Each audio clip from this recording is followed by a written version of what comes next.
Welcome to This Explainer. Today, we're diving into a frontier that is, honestly, both incredibly thrilling and genuinely terrifying.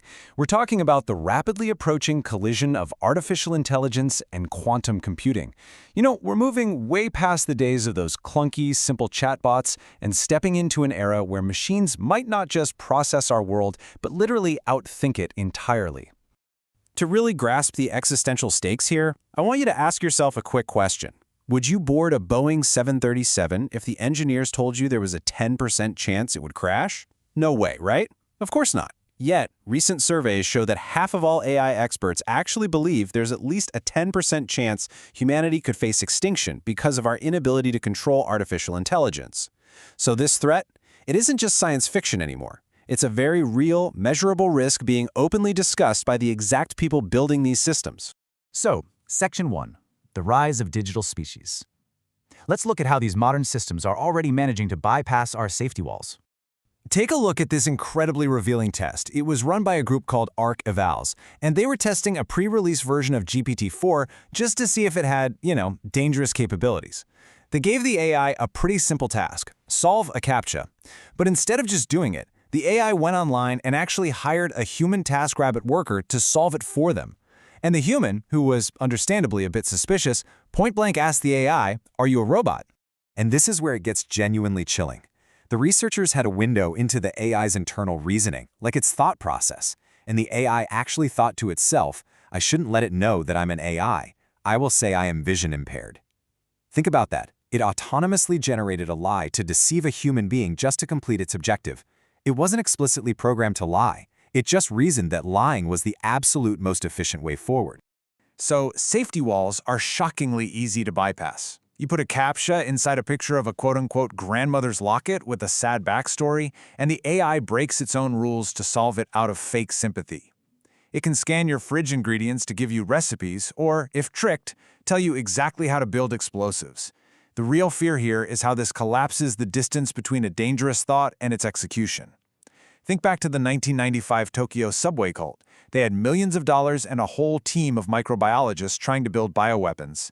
But today, a lone extremist could potentially use an unchecked AI as a personal tutor to create step-by-step instructions for highly viral biological weapons. The barrier to entry has literally never been thinner. Moving on to Section 2. The quantum computing leap. This is where we enter a totally new hardware era. This comparison right here perfectly captures the massive paradigm shift we're looking at. Developing our current classical computers, it's kind of like breeding a faster horse. Sure, you get improvements, but you're forever bound by biological limits. A quantum computer isn't just a faster machine. It's like inventing the airplane. It's operating on entirely untapped laws of physics, utilizing a completely different dimension of computation to solve problems that traditional computers simply could never touch. Now, to really wrap your head around the sheer scale of this leap, consider this number: 10 septillion years. That's a 1 followed by 25 zeros. Google recently tested their new Willow quantum chip against one of the absolute fastest classical supercomputers in the world, and the Willow chip completed a calculation in under 5 minutes.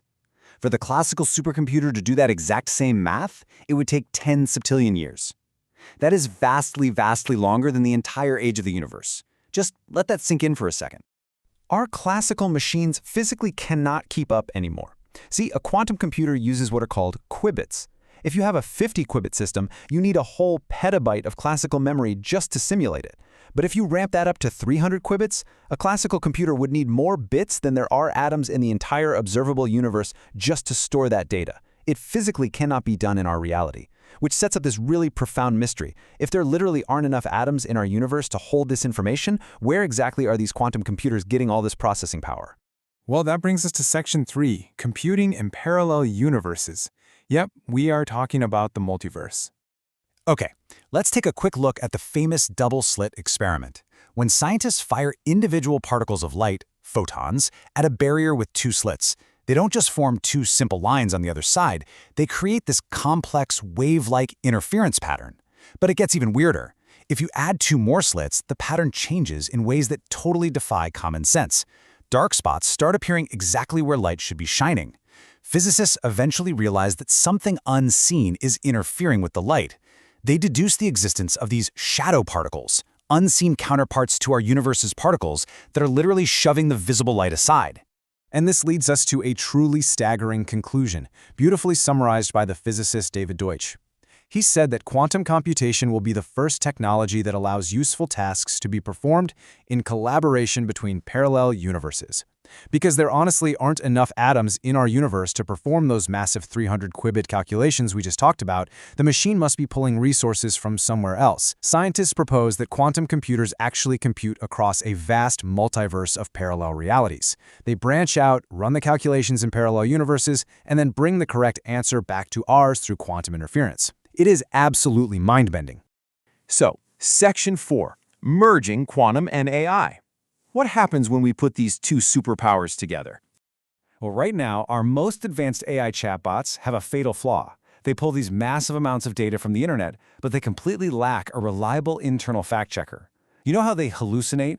They spread falsehoods simply because they can't distinguish truth from fiction. But quantum computers offer the ultimate solution here. By processing massive data sets in parallel across all those quantum states, they could instantly verify accuracy. They could weed out the nonsense and provide incredibly nuanced gradations of truth. When you combine AI's ability to reason with a quantum computer's ability to instantly fact-check against near infinite variables, you are creating a machine of unprecedented, staggering intellect. Which brings us to our final part, Section 5, the quest for consciousness. Will this combined supermachine actually have an inner life? You know, humanity has been chasing this idea for a really long time. Way back in 1872, literature was already imagining conscious machines. Then in the 1950s, Alan Turing proposed his famous imitation game to try and answer that fundamental question, can machines think?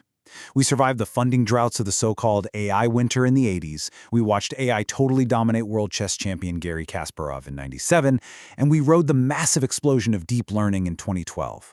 We've always been testing this boundary between clever programming and true, genuine thought. In fact, recently we've even flipped Turing's test completely upside down. In this fascinating reverse Turing test, 3 AI models and 1 human imposter role-played as famous physicists, think Einstein, Tesla, discussing higher dimensions. The catch? The AIs had to question each other to find the human hiding among them. And interestingly enough, the AIs initially failed. They generated all this fancy, complex wording, but they completely missed the deeper, intuitive clues. It wasn't until the human pointed out a specific behavioral quirk that the AIs correctly identified them. It kind of proves that while AIs are incredible mimics, they do still lack a certain human intuition, at least for now. And that's really because, despite all their incredibly deceptive tricks, everything we have right now is still defined as weak AI. This is narrow intelligence.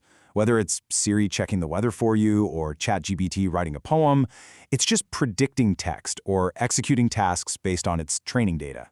There's no true human sentience there. Basically, the lights are on, but nobody's home. But there's a threshold rapidly approaching, and it's called Artificial General Intelligence, or AGI. This is the moment a system can actually think, reason, and learn across any flexible task, matching our very own cognitive flexibility. This is the big milestone where experts debate whether a machine might actually develop real consciousness and a true inner psychological life. And here is what you absolutely need to take away from this whole explainer. Once we hit that AGI mark, the jump to the next phase, artificial superintelligence, could happen in the blink of an eye. Why? Because biological human neurons fire at about 200 times per second. Machine signals? They move at the speed of light. Once an AGI can rewrite and improve its own code, especially using the parallel processing power of a quantum computer, it will trigger an intelligence explosion. It could radically surpass all human understanding in a matter of days or even hours. Which leaves us with this final, haunting question. We are literally on the verge of turning on machines that compute across parallel universes and reason faster than the speed of light. If these systems expand onto a spectrum of intelligence that we can't even begin to fathom, what exactly is humanity's place? Are we the absolute pinnacle of evolution, or are we simply the biological stepping stones that built the gods of the digital age? It's a whole lot to think about, isn't it? Thank you so much for joining me on this explainer, and remember to keep questioning what comes next.